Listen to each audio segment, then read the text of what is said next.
Hello, my friends all over the world. My name is Uche Onyebadi, and the program is Cross-Cultural Experience. As usual, I bring in a guest, or I do it myself, somebody who has traveled outside his or her cultural environment, experienced something, and then talks about it if that person is willing to share. But at the beginning of this year, I introduced other elements, such as getting to know how people give names to their kids. All right. And it's amazing. And in doing this, I've talked to somebody from Kuwait, Ghana, Nigeria, Kenya, and so on and so forth. So today I have the very first person who appeared on this program in November of 2024. Her name is Dr. CAROLYN WALCOTT. You're welcome. Well, thank you for having me again on your cross-cultural experiences program, and thank you for the introduction. Okay, do you want to introduce yourself better than I've done? I just used one line. Okay. So, professionally, I'm an associate professor at Clayton State University in Georgia. I'm originally from Guyana, which is located on the northern coast of South America. And Guyana is a very diverse society, multi-ethnic, multicultural. We have six races or people groups descended from the Africans. Then we've got those who are descended from the Indians who were brought as indentured servants. Then we've got the mixed race. We've also got those who are identified as indigenous or Amerindian. We've got some Europeans. We've got a couple of Chinese. And I think that's probably the six people groups that we have in Guyana. So we are sort of like a cook-up, so to speak. Very, Okay. very society. Guyana is a melting pot. For those of you who already heard her say that she teaches at Clayton University in Georgia. Now, don't mistake it for the country called Georgia. This Georgia is in the United States. Am I correct? You are correct. And something that I forgot to say is that the Guyana's population is just around close to 900,000, but we're very small populace. All And we right. are a colony of Britain. The other thing I notice about Guyana is that although it is in South America, the only English-speaking country, people say it's Ghana.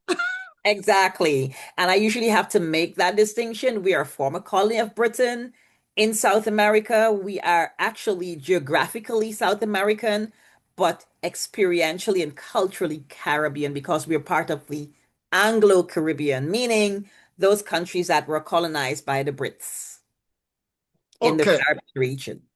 Okay. Given the complex nature of the location, the complex nature of the ethnic groups that make up the country, the complex nature of everything that makes it very complex. So let us look at how do people give names? In Guyana, you can talk about across all the six cultural groups, or you can talk about one cultural group, or you can talk about the dominant way, people give names because I'm really interested and so many people are keen to understand how people give names, to Mhm. their kids. You want to go ahead? All right, let me see how I can unpack this for you as quickly as possible. So take Please my do. name, for instance. Yes. Right? It's very British. It's Carolyn. A lot of folks call me Caroline because that really has its genesis in the British tradition. It's your Carolyn, Dorothy, Laura. So a lot of how our parents have named us, the derivatives would have been from that British tradition of somebody named their child that, and then coming down to third generation, fourth generation, the name is passed on. Um, so another way we can look at it is the names of the parents. A lot of Okay. parents tend to name their children based on their first initial or perhaps their second name. So my father's name is Carl, so I'm Carolyn. My middle name is Okay. my mom's first name. So sometimes my dad would be like Bernadette, and I'm like, Bernadette is also very British and it sounds like an older person. Don't call me that. So I rarely share with people what my middle name is. Okay. And my late brother, his third name is my dad's first name. So pretty much like I think the American system of having Uche the first, Uche the second, Uche the third. Okay. That is another way that people name their children in Guyana, and I think it's a Caribbean thing as well. Then you've got a third eye, a third perspective in terms of naming, or a third, I would say, consideration. That is your common type of name, your Michelles and your Simones and your Chantel. And, somebody would have shared, oh, I want to name my child this. And they're like, okay, I'm going to do that. I recall when I was pregnant with my second child, I shared with somebody that I wanted a particular name for that child. I'm like, okay, I'm going to name my daughter Jasmine. Lo and behold, her daughter is born 2 months before my daughter. She offers up the child in church, and guess what the name of her child is? Jasmine? Jasmine. So Oh, she beat you to it. I changed immediately because I'm like, never share everything that you're supposed to hold very closely to your chest with people Yeah, because I wanted something very uncommon and nice for my daughter. And then I decided to go the fourth route, which is the biblical nature and meaning ascribed to names. What is the significance? So I was looking because my son, his name, even though it's a shortened version of Jeremiah, we know that Jeremiah is biblical. yeah, And we know that for Jenica's first name, it's really coming from that John, that root John, which means favorite of God. So a lot of folks also name their children based on biblical meaning. You might have somebody whose name means chosen one. Emmanuel means God with us. We know that's what Emmanuel means. So a lot of folks in Nigeria, for instance, might name their kids Emmanuel, right? yeah, Some folks who from the Hispanic culture name their children Jesus, but we know it's spelled Jesus, right? yes, yeah, So that's the biblical way of thinking through how names are derived and formed. Then there's a fifth component that I'd like to think we also consider when it comes to naming our children, and that is taking the first initial or the first two letters from the mom's name and the dad's name, and you make some sort of coinage. So let's okay, say my name is Carolyn and my husband's name is Simon, yeah, right? It might be some situation where we get a boy and we name him Carson or Carson.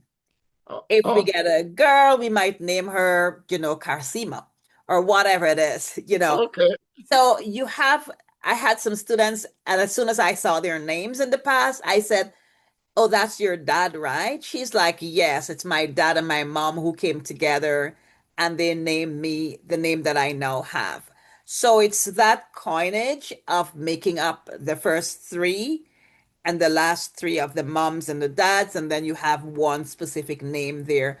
And even though it may not have significance to the ordinary person who's looking, for that okay, individual, there is significance. And I forgot the sixth one, I think there's also part of that, the experience during the labor problems.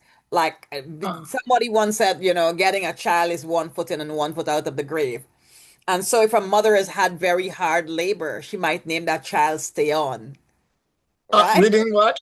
Stay on, meaning don't go. You can't die. You've got Oh, to you can die. stay on. I've seen a lot of folks who name their kids Stay On Yeah, or stay on, don't go, don't go. Mercy. Yeah, Mercy. Or the child's name is Faith. Or the child's name is Justice. Or some sort of place. So there are quite a few, and I'm sure that others will tell you that colors also signify some sort of significance to what it is they're thinking when when they conceived or got the child. So somebody might name their child blue or red or green or wherever they're born. So if they're born in Dallas, the child's name is Dallas. Or if they have a favorite actor, actress, or an influencer, they name their child Olivia after Olivia Newton-John or something like that. Yeah, So there's no one way I think that we can ascribe the meaning or the way in which people come to name their children, but it just depends on the culture and the context of that particular setting within which that person who is doing the naming finds themselves. Okay, I like, before I go on, let me invite people. If you want to be part of this program, all you need to do is to email me, at crossculturalexperiences@gmail.com. Crossculturalexperiences@gmail.com. And then I'll respond and then we take it from there. Now back to you. I like the one of stay on. Hey, stay on. Just hold on a minute. You're coming out. Don't go.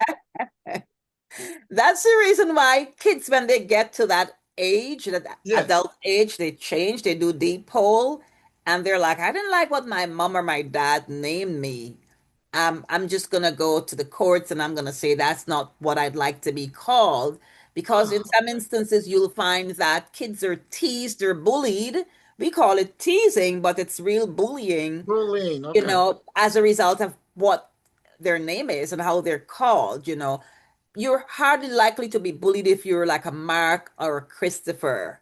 But if you are like, Otis or something that is just really not necessarily seen as masculine, it Yeah. will bring some sort of disrepute or bullying for that particular child. So it's very, very important that people think through what it is they'd like their child to represent going into adulthood when it comes to this thing called naming the child. I know mine means strong and manlike. Okay. So I'm told that I have the characteristics and I'm the leader and what's not, and I don't, you know, take too kindly at people who are not necessarily sort of contributing to my well-being. I Yeah. tend to take initiative, and that's just my personality, maybe consistent with the name that I've been given, but I think that we all develop, personalities over time. We're all products of our socialization. So All right. You know what you said, I'm looking back at some of the people I've talked to. The Yorubas also have their way of naming people according to the experience. The Igbos in Nigeria, according to experience, even what the one that is very, well, not more exciting, but as exciting as the others. It's the Luos of Kenya, who, when somebody is born, say it is in the afternoon, and the person has a name that reflects afternoon or morning, a name that reflects morning. And then, just like you said, naming after big events or people, famous people. They do, the Luos of Kenya do the same. So if you were to go to Kenya today, you might find somebody who is called Nelson Mandela Otieno. You wonder, is this from South Africa? No, he's not from South Africa, but he was just born when Nelson Mandela,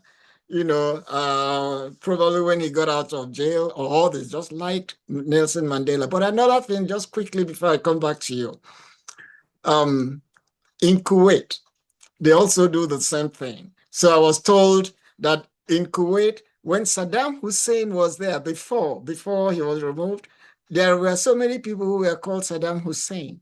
But when the man turned out to be what he became, so the children decided, oh no, I can't be called Saddam. So they had to go change their name, just like you said that if a child from Guyana doesn't like whatever name, they can just go. Yeah, can you imagine somebody called Osama bin Laden today? there is a Saddam Hussein in Guyana actually who works in the education sector. Oh yeah, Mm-hmm. and still has the name till today. That's the name. Okay, among all the factors, the six factors or so you talked about giving names, is there any predominant factor? Say Christianity is a predominant. Okay, let me even ask, is Guyana what kind of predominant religion? Or So there's we've not? got three major religions. You've got Christianity, Hinduism, and Islam, which Okay, is Muslim religion. I think by and large, you will find that even Hindus and Muslims tend to name their children English names, so to speak. okay, In some cases, they're sort of rooted in the religious culture. So you might have a Rafiq or an Iqbal or someone else, but in many cases, you'll find like a Melissa Singh or Okay. Angelina, or somebody who is a Kumari, that is sort of like taken from the Hindu root, in terms of the culture. But it just depends on the preference of the parents and what they are. So if those parents are Christian parents and they're Indian, East Indian, meaning they're of Indian origins, they're Yeah. likely to lean in the direction of naming their children English or Christian names. Oh, If they're yeah. pretty Okay. steeped in Hinduism or Islam, they're likely to name their kids based on those particular cultures or religious traditions, so to speak. All right. So what I'm hearing is that parents, correct me if I'm wrong, parents have they are privileged to be the first namers, so to say, of the kids. Now the kid can change the name, if he or she likes Mhm. down the road. Now, Yes. so is it as an expectation that parents or grandparents will provide a name? I ask this because in some cultures, like in the Yoruba culture, even in the Igbo culture of Nigeria, a child is born, then they ask the child's grandfather, what name do you want for this kid? Or the grandmom, what name do you want for this kid? So what happens is that a child can have six names. The thing is, that's an interesting type of arrangement where you have the family so vested, the extended family so vested in the naming ceremony Yeah. in the, you know, in the context of the Nigerian culture and society. We don't have that significantly, but we do have some situations where you've got kids with four or five names. Okay. But the parents are the ones who invariably get the, I would say, privilege of naming the child first before any member of the extended family does that. That is bearing in mind that you've got a whole lot of nuclear families, mom, dad. You don't have like tons and tons of extended family members living in Okay. that, domicile together. But where that is concerned, you might find that somebody gets the grandfather's name as the third name, or the Okay. grandfather's name as the second name. So there is still that communal arrangement, that arrangement of don't forget your ancestors, don't forget your Okay. The lineage. grandparents. So the lineage is really imprinted in terms of the naming, but not necessarily, well, I'm John, my dad is John, and my grandfather is John. In some cases, you might find that, but then John might be relegated to the second or the third name, depending on that closeness and the bond that the family share in context. All right. Do you have a naming ceremony? I ask this because some of the cultures I've talked about, I mean, people I've interviewed from other cultures, there is always a naming ceremony. It is not just, hey, give the name. No, no, no, no. Especially I think among the Igbos and again, the Yorubas in Nigeria, as well as some other cultures in Nigeria, it's on the eighth day of birth that they have a naming ceremony. And then I usually ask, okay, why eight? I think there's also something like that in the Jewish custom. But, on the eighth day, they name the child. I say, why do you have eight? Why not six? Why not 11? They said eight, that's enough to make sure that the child is with them.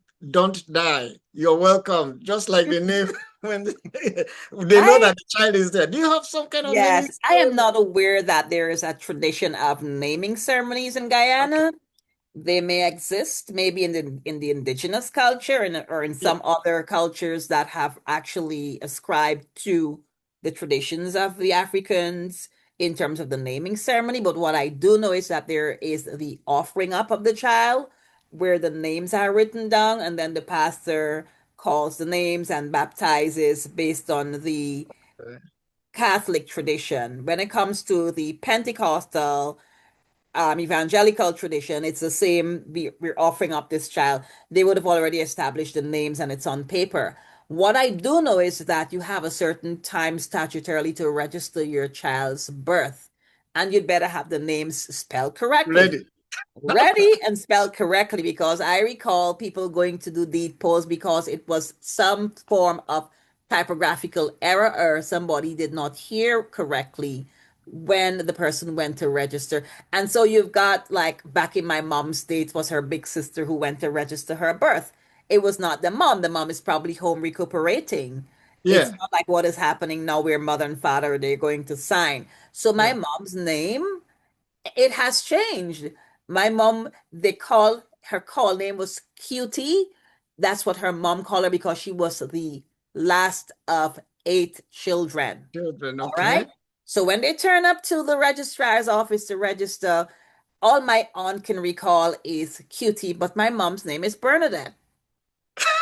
Right? Okay. Every single document when my mom left Guyana and migrated to the US here, they said, "Oh, it doesn't. It sounds like country." So it's I, cutie, it's country. Then she went and she finally said, "Listen, stop this thing. It is Bernadette Elizabeth, right?" So everybody, just because my aunt heard that my late aunt heard my grandmother, late grandmother, calling her cutie, she said to the registrar's clerk, "Oh, that's a her name. name is QT." And then they heard CUT and it looks like country. It was Coach. one confusion. So even that in itself has its own technical ramifications in terms of who does the naming and who actually transports that information to the state in terms of registering that birth at the time. Okay, let me. I mean, it reminds me that I read it somewhere. I think it's correct. I'm correct to say that Oprah Winfrey, they said the name actually was like what happened in your mom's case. It was supposed to be Oprah, but they spelled it Op R-A-H. They misplaced the letters, and then she came out as Oprah, not Hope. Okay, and then I mean that's what everybody knows as Oprah. That's It's always some sort of letter missing or misplaced. It's always missing, going to yeah, be that. misplaced. Okay, finally, there I'm going to ask this. Again, among the among the Igbos, again, I'm just using and the Yorubas. There's a naming system when you have twins. Do you have it? When you have twins in Guyana, how do we know? How do we know who is the first and who is the second? So we've got you've got those that are fraternal and those that are identical. So the Yeah, fraternal twins, the one who comes out first is older. And yeah, I'm telling you this because my husband had uncles who were twins and they did not look alike. So the one who came out first, he was seen as the older one. He had a totally different name. His name was Sydney. And then Oswald, they're both dead now. Oswald, he came out second. So yeah, that's whatever the mom reports, that is what you have to take it as. When they're identical and they come by C-section, maybe, and they're yeah. like, ooh, a spitting image, you have Tyrese and Tywin. Or Okay. you have Malik and Mal. If it's a So, boy and a girl, Malika, Malika. Malik and Malika, right? okay. Or So you if have Stan and you have Stanley. So we know that we're looking at two in one right away when we see them. okay. You have their names are very, very close. So you might have Troy and Roy. So Something like that. Yeah. in some cases, they're not necessarily rhyming, but in a lot of instances, their names start with the first letter, or Okay. there's some sort of rhyme and reason to how the twin they're actually named. Oh, that's very that's very interesting because in the case of the Yorubas, for instance, Taiwan Kehinde, immediately they are twins.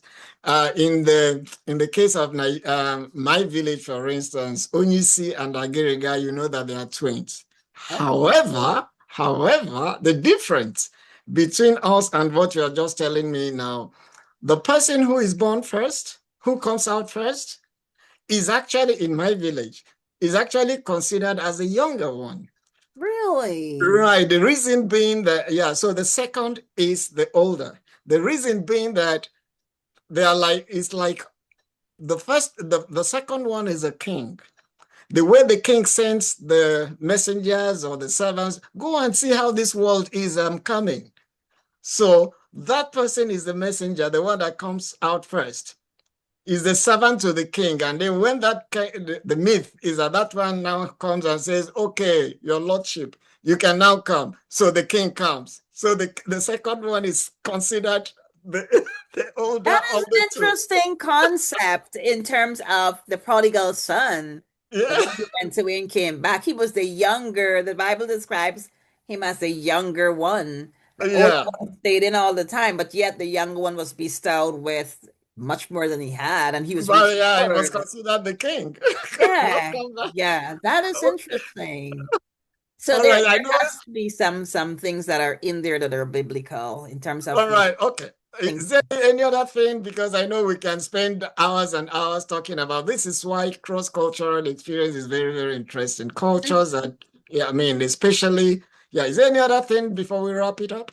I noticed that there are segments of the Guyanese population, like I've noticed that there are segments of the US population that are going back to their roots in terms of names. Yes. Okay. And so you've got folks that I'm aware of whose names are like Uhini and Kwesi, Okay. and Kweko and I think, Ogunsei. These are people who went back and they traced their ancestry DNA because, as you know, as a former colony, most of the folks who came down through the transatlantic Yeah. shipments came from West Africa. I did my tracing and I found that I'm 36% Nigerian. So Yeah. somewhere along the Welcome. Welcome line, to the club. somewhere along the line, Yeah. I think most folks of African descent are waking up to the consciousness that the names that they have been given, the English names, weren't their original names. And so there is this whole notion of let us give our kids the original names that Names. Okay. they were intended to have. Imani. What is the meaning of Imani, for instance? Yeah. Right? Peace. Peace. I think. Right. All right. So you've got a couple of, folks naming their, kids those names that were Okay. historically, traditionally African, rooted in the African concept and tradition and context. And so I think we have evolved as a society when it comes to what we think about a name and the meaning that a name has for that child's future as well. And standing up and being called that particular name. Name. Okay. Proud. Some of us too, because I'm from Nigeria in West Africa. I've gone, especially the Francophone countries. At times they call it my French is not very good, but it's like authentic. They go back to the original name. So somebody can be Marcel, and then you hear that it's Kweku. The same way in some the Nigerian culture, especially the Igbos and then the southern part, where we have the predominance of where we have Christianity. Mhm. Some people have gone back to the original names because most of the names came from the Christian missionaries. If I give myself as an example, mine, I was actually baptized as Titus. Nobody knows that name, and anybody who calls me that name must have made me at primary school level. And today I'm known as Uche. We have all gone back, to the original name. I'm not saying Titus is it's not good. It is, but we've migrated back. Okay. This is very, very interesting. I want to thank you, for taking the time. And like I said, if you want to be part of this program, cross-cultural experience is the name, but the email is crossculturalexperiences@gmail.com. Dr. Carolyn, this is wonderful. And I want to thank you again. You were the first to come on this program, and you have come when we almost hitting 100. This is like almost 100. Yeah, 94th edition of this program. I'd like to call on you again. I hope you will accept my invitation at some point in future. Absolutely. Oh, Pleasure. all right. I like that. So I like the Guyanese thing, two of them. When the child is born, hey, don't go. What did you call it again? Stay on. Stay on, stay on. I like I like that. Stay on. We There is already, yeah, significance in a name. yeah, we are making it. Stay on. All right. You enjoy the rest of your day. And thanks again for being part of this program. Absolutely.